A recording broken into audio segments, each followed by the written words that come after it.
Question number 12. Galvanometer coil of resistance 30 ohm need 20 milliampere the current for full scale deflection. The maximum current is 3 ampere to be measured using the galvanometer. The resistance of shunt to be added should be. Okay. അപ്പോൾ shunt എത്ര add ചെയ്യണമെന്നാണ് ചോദിച്ചത്. അപ്പോൾ നമുക്കൊരു galvanometer ഉണ്ട്. ആ ഗാലനോമീറ്ററിൻ്റെ resistance G is equal to 30 ohm ആണ്. അപ്പോൾ അതിലേക്ക് മാക്സിമം വരാൻ പറ്റുന്ന കറണ്ട് ഫുൾ സ്കെയിൽ ഡിഫ്ലക്ഷന് 20 മില്ലി ആംപിയർ ആണ്. പക്ഷേ അതല്ല, നമുക്ക് എത്ര മെഷർ ചെയ്യണം? 3 ആംപിയർ മെഷർ ചെയ്യണം. അപ്പം അതിലേക്ക് മാക്സിമം 20 വരാൻ പാടുള്ളൂ. അപ്പോൾ നമ്മൾ ഒരു ഷണ്ട് ഇവിടെ കണക്ട് ചെയ്ത് കൊടുക്കുക.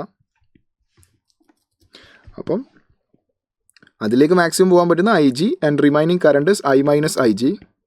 വരുന്ന കറണ്ടാണ് I. അപ്പോൾ വരുന്ന കറണ്ട് എത്രടാ? മാക്സിമം മെഷർ ചെയ്യേണ്ടത് 3 amps ആണ്. IG എത്ര? 20 മില്ലി ആംപിയർ. അപ്പോൾ 20 × 10⁻⁻3. അപ്പോൾ ഷണ്ടിൻ്റെ ഇക്വേഷൻ എന്തായിരുന്നു? S is equal to IG × G divided by I minus IG. അപ്പോൾ S is equal to IG 20 × 10⁻⁻3. അപ്പോൾ ഒരു 0 കട്ട് ചെയ്താൽ 2 × 10⁻⁻2. അപ്പോൾ 0.02 × G30 divided by I minus IG. 3 minus 0.02.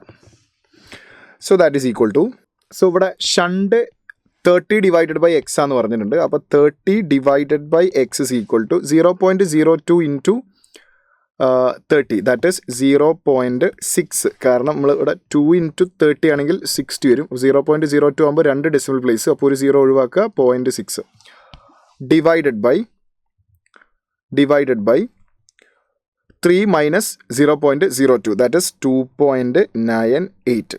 അപ്പോൾ എക്സിൻ്റെ വാല്യൂ കിട്ടാൻ 30 × 2.98 divided by 0.6, that is equal to x. So x is equal to 149. 149, that is option 3 is the right answer.